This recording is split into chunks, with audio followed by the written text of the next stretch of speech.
तो हो जाइए एक बार फिर से तैयार, वापस में आ चुका हूं और दूसरा टॉपिक लेंगे सीधा पॉलिनोमियल। पॉलिनोमियल में आपको बताऊंगा बेसिक क्या है, उसके फॉर्मूले कौन से यूज होते हैं, बनते कैसे हैं, वो देखेंगे डिटेल में बाद में। लेकिन अभी एग्जाम पॉइंट ऑफ व्यू से जितना इंपॉर्टेंट है पॉलिनोमियल में, अपन वो सारा कंप्लीट करेंगे। एक भी क्वेश्चन वहां से एनसीईआरटी से बाहर नहीं जाने वाला। चलिए देखिए, एनसीईआरटी में जितना दिया गया अपन उसको अभी कवर करा के चलते हैं। चलिए देखिएगा देखिएगा देखिएगा, ये आपका रहा पॉलिनोमियल। पॉलिनोमियल हमें स्टार्ट करना था। सबसे पहले हम लोग चर्चा करेंगे पॉलिनोमियल की डेफिनेशन की। पॉलिनोमियल पॉलिनोमियल जो है वो दो वर्ड से मिलकर बना है, एक तो पॉली और दूसरा है नोमियल। पॉली मतलब होता है मैनी, पॉली मतलब होता है मैनी, और नोमियल मतलब होता है टर्म्स। क्या होता है? टर्म्स। दोनों मिला के क्या बोलते हैं? पॉलिनोमियल। मैनी मतलब बहुत सारे, टर्म्स मतलब पद। तो जब बहुत सारे पद जहां होते हैं उसको बोलते हैं पॉलिनोमियल। ठीक है, अब पॉलिनोमियल समझना है तो सबसे पहले हमें कुछ बातें समझनी पड़ेगी। सबसे पहली बात समझनी पड़ेगी कांस्टेंट। कांस्टेंट को हिंदी में बोलते हैं अचर। कि अचर क्या होता है? तो मैं आपको बता दूं, जितने भी हमारे नंबर्स होते हैं, एनी नंबर, कोई भी नंबर हो, 1 2 3 4 5, कोई भी नंबर हो, ये सारे नंबर क्या कहलाते हैं? कांस्टेंट। इसके बाद दूसरा होता है वेरिएबल। क्या होता है? वेरिएबल। पॉलिनोमियल की बात बाद में करेंगे। वेरिएबल मतलब चर। चर क्या होता है? तो याद रखना, एक्स वाई जेड एबीसी कोई भी हो सकता है, उसको वेरिएबल बोलेंगे। दूसरा, अगर कोई कहे डेफिनेशन बता दो तो डेफिनेशन बता देंगे। जितने भी नंबर फिक्स हैं, नंबर ही फिक्स हो सकते हैं, या फिर जो भी फिक्स है, जो बदलता नहीं है, वही क्या है? आपका कांस्टेंट है, स्थिर है। जो बदल सकता है, जिसका मान फिक्स नहीं है, आप बताओ एक्स की कोई वैल्यू फिक्स है क्या? एक्स का मान 1 होता है या 2 होता है या 1 या 2? ऐसा कुछ नहीं है। इसका मतलब एक्स या एक्स की वैल्यू, वाई की, जेड की कोई फिक्स वैल्यू नहीं है। कुछ भी हो सकता है, डिपेंड करता है कि आपको इक्वेशन क्या दी गई है, अकॉर्डिंग उसके आंसर आएगा। तो जो फिक्स है वो क्या है? कांस्टेंट है। जो फिक्स नहीं है, जिसकी वैल्यू, उसको बोलेंगे वेरिएबल। अब बात निकल के आती है पॉलिनोमियल क्या है। तो पॉलिनोमियल समझने से पहले सबसे पहले हम लोग समझेंगे algebraic expression. Algebraic expression, algebraic expression क्या होता है? अलजेब्रिक एक्सप्रेशन मतलब होता है, हिंदी में बोले तो बीजगणितीय व्यंजक। बीजगणितीय व्यंजक, बीजगणितीय व्यंजक क्या होता है? तो मैं आपको बता दूं कि बीजगणितीय व्यंजक क्या होता है। जब आप चर और अचर, कांस्टेबल और वेरिएबल को मिलाते हैं और मैथमेटिकल ऑपरेशन के द्वारा इनको रिलेट करते हैं। मैथमेटिकल ऑपरेशन का मतलब होता है प्लस, माइनस, मल्टीप्लाई और डिवाइड, जोड़ना, घटाना, गुणा और भाग। जब आप इन दोनों को मिलाते हैं प्लस माइनस गुणा और भाग के द्वारा, तो बनता है आपका अलजेब्रिक एक्सप्रेशन। कोई भी एग्जांपल ले सकते हो, जैसे मैं इसका इससे मल्टीप्लाई कर दूं तो हो जाएगा 2x, और प्लस बना दूं और ले लूं 3y, तो ये क्या बन गया आपका? ये बन गया आपका अलजेब्रिक एक्सप्रेशन। क्या बन गया? Algebraic expression. कोई भी बड़े से बड़ा अलजेब्रिक एक्सप्रेशन हो सकता है। अच्छा, अब अलजेब्रिक एक्सप्रेशन तो समझ में आ गया, बट ये पॉलिनोमियल क्या है? पॉलिनोमियल मतलब हिंदी में इसको क्या बोलते हैं ये भी बता देता हूं। हिंदी में बोलते हैं इसको बहुपद। क्या बोलते हैं? बहुपद। अच्छा, मैंने आपको बताया बीजगणितीय व्यंजक या फिर अलजेब्रिक एक्सप्रेशन क्या होता है। अच्छा, आप बोलोगे कि पॉलिनोमियल तो बताया नहीं, आपने बताया कांस्टेबल और कांस्टेबल नहीं, कांस्टेंट और वेरिएबल। तो कांस्टेंट वेरिएबल को मैथमेटिकल ऑपरेशन से जब हम रिलेट करते हैं, जैसा यहाँ किया गया है, तो बनता है अलजेब्रिक एक्सप्रेशन। तो आपको बता दें, algebraic expression is also known as a polynomial, but their power positive integer. ठीक है, हिंदी में अगर मैं बात करूं कि अगर मैं कहूं तो मैं ये कह सकता हूं बीजगणितीय व्यंजक ही जो है वही क्या है? बहुपद। लेकिन बीजगणितीय व्यंजक ही क्या है? बहुपद है, पॉलिनोमियल। लेकिन लेकिन लेकिन चर की घात, चर की घात, चर की घात धनात्मक पूर्णांक होनी चाहिए। पॉजिटिव इंटीजर, चर की घात धनात्मक पूर्णांक होनी चाहिए, पूर्णांक हो। ठीक है, चर मतलब एक्स वाई जेड। आप देखो यहाँ पे एक्स की घात कितनी है? 1 है। यहाँ पे कितनी है? 1 है। पॉजिटिव पावर से ना, तो इसीलिए क्या है? पॉलिनोमियल है। लेकिन अगर मैं आपसे बोलूं कि 2y की पावर -1 प्लस एक्स, ऐसा अगर मैं कुछ लिख दूं, तो आप बोलो यहाँ पावर क्या है? -1 है। इसका मतलब ये पॉलिनोमियल नहीं है। अगर मैं आपसे बोलूं x प्लस 1/y, क्या ये पॉलिनोमियल है?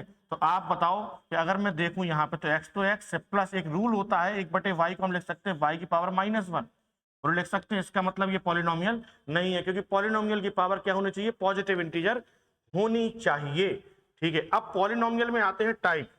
टाइप होते हैं दो प्रकार से, एक होता है बेस्ड ऑन टर्म, टाइप्स की बात करें, टाइप्स ऑफ पॉलिनोमियल, ठीक है। तो based on terms, based on term का मतलब टर्म या तो पदों के आधार पर, हिंदी में बोले तो पदों के आधार पर, तो इसको बोलते हैं, एक होता है मोनोमियल। मोनोमियल मतलब जिसमें एक पद हो, इसको हिंदी में बोलते हैं एक पदीय, जिसमें एक पद हो, कोई भी एक पद हो सकता है, एक्स, 2x, 3y, ये सब क्या है, मोनोमियल। दूसरा होता है बाइनोमियल। बाइनोमियल क्या होगा, जिसमें इसको बोलते हैं द्विपदीय, जिसमें दो पद हो, तो ऐसा हो सकता है x + 2y, कोई भी दो पद हो उसको बोलते हैं बाइनोमियल। फिर बनता है पॉलिनोमियल। क्या बनता है, पॉलिनोमियल। तो पॉलिनोमियल में क्या होता है, पॉलिनोमियल, पॉलिनोमियल का मतलब होगा मोर देन टू टर्म्स, मतलब x + 3y और +z, ये क्या है आपका, तो जवाब होगा ये है आपका पॉलिनोमियल। तो पॉलिनोमियल में बेसिक स्ट्रक्चर ये हुआ। अब इसके बाद जो टाइप 2 बनता है, इसमें क्या बनता है, टाइप 2, मैं यहां लिख देता हूं, देखो ये अपन बाद में सॉल्व करेंगे, पहले टाइप 2 देखते हैं। टाइप 2 पॉलिनोमियल के, तो ये बनता है बेस्ड ऑन पावर, मतलब घात, घातों के आधार पर। तो घातों के आधार पर पहला बनता है लीनियर, लीनियर पॉलिनोमियल। क्या बनता है, लीनियर पॉलिनोमियल। इसको बोलते हैं रैखिक बहुपद, रैखिक बहुपद, रैखिक बहुपद। अच्छा, रैखिक बहुपद है तो घात जो होगी या पावर जो होगी वो मैक्सिमम कितनी होगी, एक होगी। एक्सपोनेंट अगर बात करें तो वो कितना होगा, मैक्सिमम 1 होगा, उसको बोलेंगे लीनियर। दूसरा होता है quadratic polynomial, quadrate polynomial. Quadratic polynomial में क्या होता है, जो मैक्सिमम पावर रहेगी या एक्सपोनेंट्स रहेगा वो कितना रहेगा, 2 रहेगा, ठीक है। अच्छा, तीसरा होता है क्यूबिक पॉलिनोमियल, क्यूबिक पॉलिनोमियल। इसमें जो है मैक्सिमम जो पावर रहेगी वो कितनी रहेगी, तो जवाब होगा मैक्सिमम पावर 3 रहेगी। तो ये हमारा बेस्ड ऑन पावर रहता है या बेस्ड ऑन एक्सपोनेंट्स रहता है, तो उसको बोलते हैं लीनियर, क्वाड्रेटिक और क्यूबिक, ठीक है। अच्छा, उसके बाद एक बात निकल के आती है क्वाड्रेटिक से कि क्वाड्रेटिक पॉलिनोमियल या क्वाड्रेटिक इक्वेशन क्या है। तो क्वाड्रेटिक पॉलिनोमियल की अगर बात करूं तो क्वाड्रेटिक पॉलिनोमियल का जो स्टैंडर्ड फॉर्म होता है, स्टैंडर्ड फॉर्म जो होता है क्वाड्रेटिक पॉलिनोमियल का, वो होता है ax² + bx + c, ये होता है आपका पॉलिनोमियल। लेकिन ये हो गया क्वाड्रेटिक पॉलिनोमियल। आपको चाहिए क्वाड्रेटिक इक्वेशन, तो कुछ नहीं है, इक्वेशन का मतलब होता है इक्वल 0 कर दो, तो इसी बात को हम इक्वेशन कहने लगते हैं। लेकिन अगर 0 के बराबर ना करें तो ये पॉलिनोमियल कहलाता है। अच्छा, अब मैं आपको सिंपल एक बात बताता हूं कि जितनी भी पावर x की होती है, देखिए अगर मैंने बोला कि ये पॉलिनोमियल है, क्या है, ax² + bx + c, जहां A B C are, where A B C are real number, मतलब ए बी सी वास्तविक संख्याएं हैं, चर क्या है, वेरिएबल क्या है, एक्स है, जबकि ए बी सी क्या है, कांस्टेंट है, मतलब कुछ ना कुछ नंबर्स होंगे यहाँ पर। अच्छा, अब बात निकल के आती है यहाँ पर कि जैसे अगर ये नंबर हैं तो आपको ये ध्यान रखना है कि कोई भी आपको इक्वेशन दी जाए तो उसके मैक्सिमम पॉसिबल जो वैल्यूज होते हैं वो डिपेंड करते हैं उसकी पावर पे। जैसे यहाँ मैक्सिमम पावर 2 है तो x की कितने शून्य होंगे या कितने जीरो होंगे, तो 2 होंगे। अगर लीनियर इक्वेशन है तो x की मैक्सिमम पावर 1 होती है, तो x की कितने मैक्सिमम पॉसिबल वैल्यूज होंगे, 1 होंगे। क्यूबिक में x की कितने मैक्सिमम पॉसिबल वैल्यूज होंगे, तो 3 होंगे। अच्छा, अगर x की पावर 100 होती तो मैक्सिमम पॉसिबल वैल्यूज कितने निकल के आते, 100 आते। तो ये कॉन्सेप्ट भी आपको ध्यान रखना है। अच्छा, अगर मैं यहाँ पे देखूं तो x के मैक्सिमम 2 पॉसिबल वैल्यूज होंगे, क्योंकि यहाँ पावर कितनी है, 2 है। तो जो पहली वैल्यूज होगी उसको बोला जाता है अल्फा, और दूसरी जो वैल्यूज है उसको मैं कह सकता हूँ बीटा, ठीक है। तो मैं कह सकता हूँ कि ax² + bx + c में जो जीरोस होंगे वो होंगे अल्फा और बीटा। इसका मतलब है कि अल्फा बीटा इसकी क्या है, वैल्यूज हैं, रूट्स हैं। तो मैं कह सकता हूं alpha and beta are roots of ax² + bx + c = 0। तो इसके रूट्स ये हैं। तो अब एक बात और अपने को सीखनी पड़ेगी कि अगर अल्फा बीटा रूट्स हैं तो सम ऑफ रूट्स क्या होता है, sum of roots. Sum of roots का मतलब मूलों, हिंदी में बोलते हैं इसको मूलों, तो मूलों का योग, मूलों का जो योग होगा वो होगा अल्फा + बीटा बराबर होता है माइनस का बी बटे ए। क्या होता है? माइनस का बी बटे ए। अब बी क्या है? तो बी क्या है आपका? बी है कॉफिशिएंट ऑफ एक्स। आप यहां पर लिख सकते हैं कॉफिशिएंट ऑफ एक्स, माइनस लगाना है पहले, फिर coefficient x divide coefficient of x square. तो इस फॉर्म में भी आप इसको ऐसे लिख सकते हैं। वहीं अगर आपसे पूछे product of roots, product of roots, product of roots, तो प्रोडक्ट ऑफ रूट क्या होता है? प्रोडक्ट ऑफ रूट होता है अल्फा इंटू बीटा, इनका मल्टीप्लाई करना पड़ेगा। अल्फा इंटू बीटा बराबर होता है सी अपॉन या सी डिवाइड बाय ए। अच्छा, अब सी क्या है? तो आप बोलोगे constant divide coefficient of x square, क्योंकि ए क्या है? कॉफिशिएंट ऑफ एक्स स्क्वायर है, एक्स स्क्वायर का गुणांक है। ठीक है, तो ये थ्योरी आपको, देखो मैं बहुत शॉर्ट में नहीं, थोड़ा डिटेल में चलता हूं ताकि आपको समझ में भी आए। ऐसा ना हो कि अपन ने टॉपिक खत्म कर लिया और आपको हवा नहीं लग रही।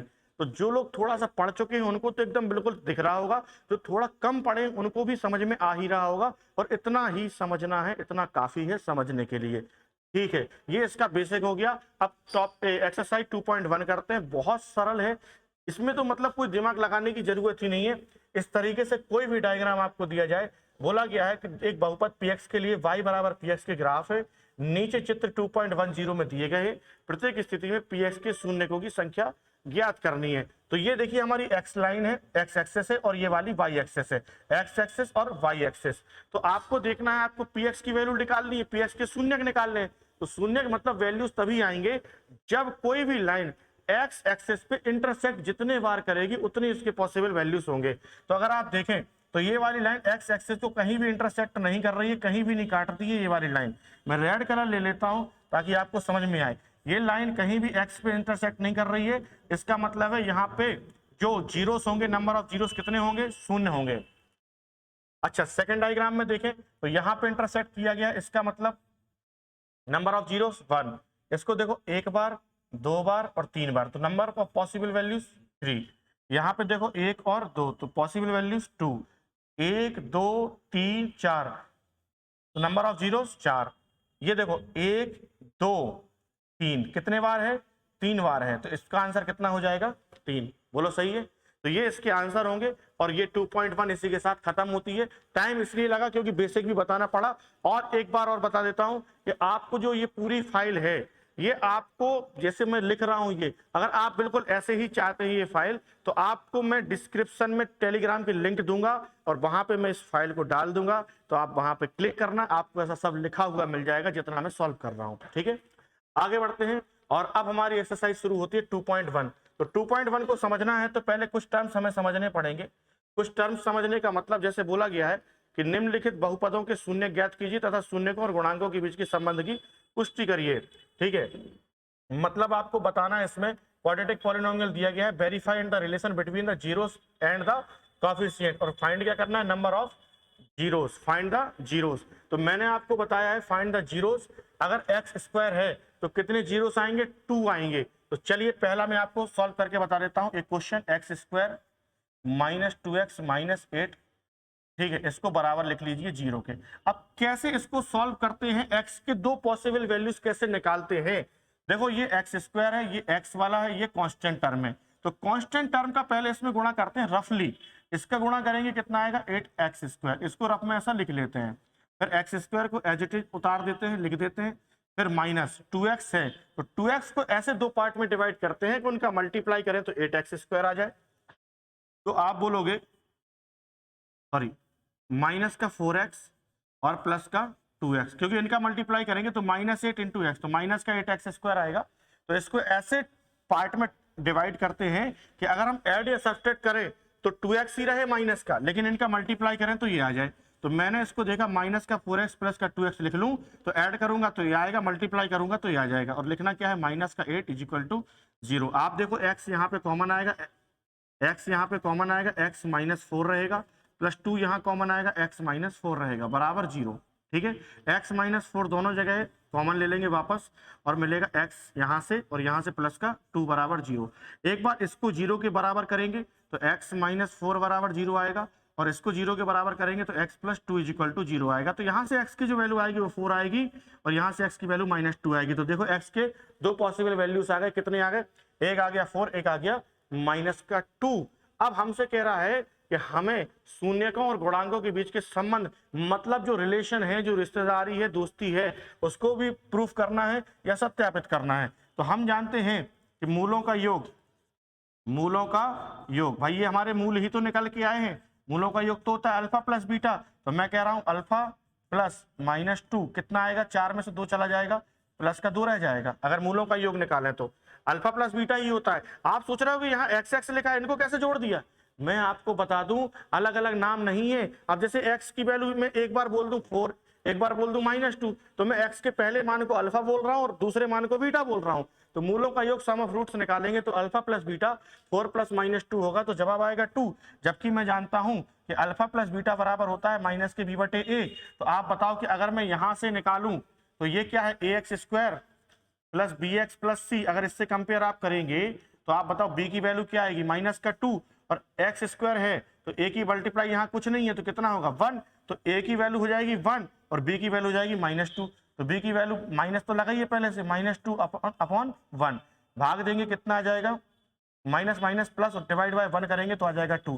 तो आप देखो कि मूलों का योग हम यहां से निकालें या डायरेक्ट अल्फा प्लस बीटा बराबर माइनस का b/a रखें, तब भी वही आ रहा है। देखो 2 यहां आ रहा है, यहां आ रहा है, 2 यहां है, यहां भी है, इसका मतलब ये प्रूफ हो गया। एक और बात निकाल सकते हैं, मूलों का गुणनफल, प्रोडक्ट ऑफ रूट क्या होता है। तो जवाब होगा अल्फा इंटू बीटा, जो होता है आपका क्या 4 इंटू -2, तो जवाब आएगा -8 आ जाएगा। अच्छा, जबकि आप यहां से निकालें तो क्या निकालते हैं, c/a। c की वैल्यू कितनी है, -8 और a की वैल्यू क्या है 1, तब भी आंसर कितना आएगा, -8 आएगा। देखो -8 यहाँ आया, यहाँ भी आया। तो अपन का जो रिलेशन है उसकी पुष्टि अपन ने कर दी है। अपन बोल देंगे सत्यापित, क्या बोल देंगे, सत्यापित या फिर प्रूफ। बिल्कुल सही है, ठीक है। और ये हमारा क्वेश्चन कंप्लीट होता है। ऐसे ही ये 6 के 6 क्वेश्चन आपको करने हैं, ठीक है। मैं सारे क्वेश्चन करवाऊंगा तो रात हो जाएगी, फिर आप सीखोगे कैसे। कम समय में अगर हमें ज्यादा करना है तो हमें ऐसे ही है, ये कॉन्सेप्ट में बताऊंगा, 1-2 क्वेश्चन उस टाइप के करवाऊंगा। अगला देखिए, अगला ये जो क्वेश्चन है, क्वेश्चन नंबर 2, यहां भी मैं एक बता दूंगा, बाकी सब आप खुद से कर सकते हैं। जैसे इसमें बोला गया एक द्विघात बहुपद है, बहुपद ज्ञात करना है जिसके शून्यकों का योग, मतलब सम ऑफ रूट्स दिए गए हैं और प्रोडक्ट ऑफ रूट दिया गया है, और आपको बताना है कि वो पॉलिनोमियल क्या होगा। तो मैं आपको बता दूं कि जो हमारा इक्वेशन होता है वो होता है ax² plus bx plus c equal to 0। ये क्वाड्रेटिक इक्वेशन होता है, ठीक है, क्योंकि द्विघात बताना है, क्वाड्रेटिक बताना है, ठीक है, ax² plus bx plus c। लेकिन कभी आपको अल्फा और बीटा के फॉर्म में अगर लिखना हो क्वाड्रेटिक इक्वेशन को, तो उसको लिख सकते हैं आप x² minus alpha plus beta into x plus alpha into beta बराबर 0। इस तरीके से आप लिख सकते हैं। मैं आपको बता दूं, टाइम होता, अगर एग्जाम ना होता अभी, तो मैं आपको ये भी बता देता कि ये बनता कैसे है, ये बनता कैसे है, एक्स के वैल्यूज कैसे आए थे। लेकिन इन सब बातों का कोई टाइम नहीं है, क्योंकि अब आपको एग्जाम में नंबर लाने हैं, मैक्सिमम नंबर लाने हैं, 100 ऑफ 100 लाने हैं। तो आपको सिर्फ कॉन्सेप्ट समझना है अभी सीधा सीधा, और उसको पेपर में लिखना है। बाकी साल डला है, फिर अपन कभी आगे सीख लेंगे, ठीक है। तो देखिए, ये क्वाड्रेटिक इक्वेशन का फॉर्म होता है। अब आपको यहाँ पे क्या दिया गया, क्वेश्चन एक ले लेता हूं मैं आपके लिए। जैसे अल्फा प्लस बीटा, मूलों का योग बताया गया है 1/4 है, जबकि अल्फा इंटू बीटा कितना बताया गया है, -1। आपको ये लिखना पड़ेगा sum of roots alpha plus beta is equal to 1/4, 1/4, और यहाँ पे लिखना पड़ेगा product of root alpha into beta is equal to -1। आपको ये सारी चीजें लिखनी पड़ेंगी। फिर आप लिखेंगे कि we know that the equation the quadratic polynomial is, इस तरीके से आप लिख लेंगे और इसमें वैल्यू रख देंगे। तो x² minus alpha plus beta कितना है, 1/4x plus alpha into beta क्या है, -1 इज इक्वल टू 0। अच्छा, डिवाइड 1 कर लेंगे तो कितना आ जाएगा, एलसीएम आ जाएगा 4, 1 से डिवाइड करेंगे तो आ जाएगा 4 का मल्टीप्लाई करेंगे 4x² माइनस x, क्योंकि 4 डिवाइड 4 कितना हो जाएगा 1 का x से होगा तो -x आएगा, इसको डिवाइड करेंगे तो 1 4 टाइम्स जाएगा, 4 का मल्टीप्लाई होगा, -4 आएगा बराबर 0। आप देख रहे हो यहाँ डिवाइड में इस साइड जाएगा, मल्टीप्लाई 0 से होगा, खत्म हो जाएगा, और देखेंगे राइट आंसर होगा 4x² minus x minus 4 is equal to 0। ये आ गया आपका क्वाड्रेटिक इक्वेशन या फिर आप क्वाड्रेटिक पॉलिनोमियल भी कह सकते हैं, लेकिन सॉल्व करना है तो इस तरीके से हमें लिखना पड़ेगा और यही हमारा राइट आंसर होता है। अगला टॉपिक लेते हैं हम, थोड़ी देर से मिलते हैं वापस। आपको जाना कहीं नहीं है, रुकना है यहीं, कोई दिक्कत नहीं है। कंप्लीट मैथ आपको करवाई जाएगी जैसा मैंने आपसे कहा है, ठीक है। सारी बातें मिलते हैं।